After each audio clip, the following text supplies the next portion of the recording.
Welcome to our channel. In this lesson, I want us to discuss chemistry practical. You know that chemistry practical carries more weight, so we usually urge students to put more emphasis on the practical. Now, in this lesson, I want us to discuss notes on inorganic analysis. And when we say inorganic analysis, we mean test for cations and anions. And this usually forms question 2 of chemistry practical, that is chemistry paper 3. Now, in this lesson, I want us to discuss specifically on test for cations.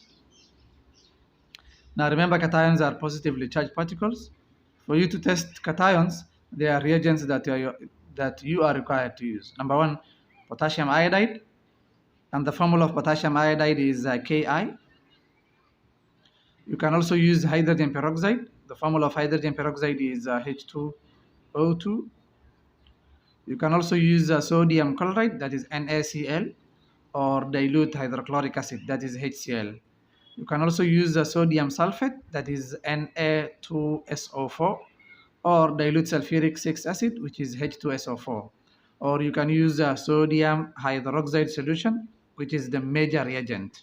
Remember, this is the major reagent for testing cations. It is the major reagent.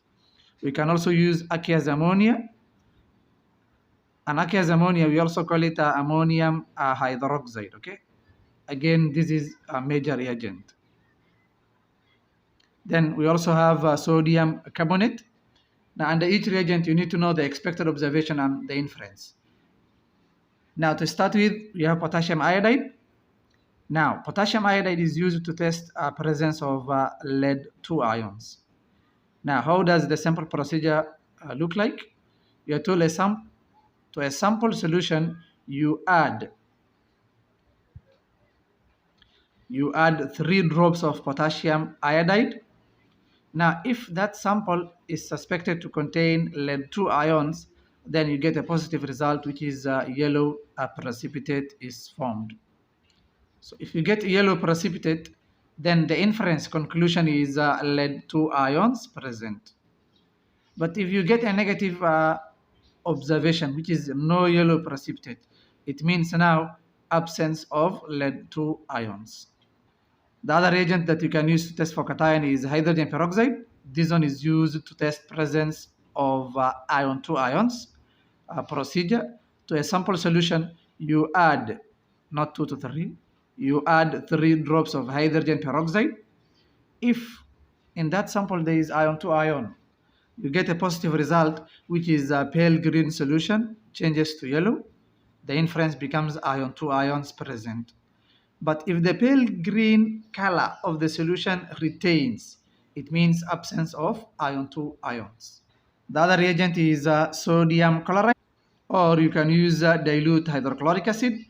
Now, these two reagents, they are used to test presence of lead-2 ions and silver ions.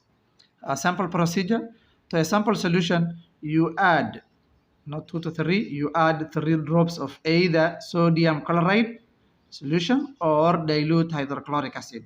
So if these 2 ions are in that sample, then it means you get a white precipitate is formed.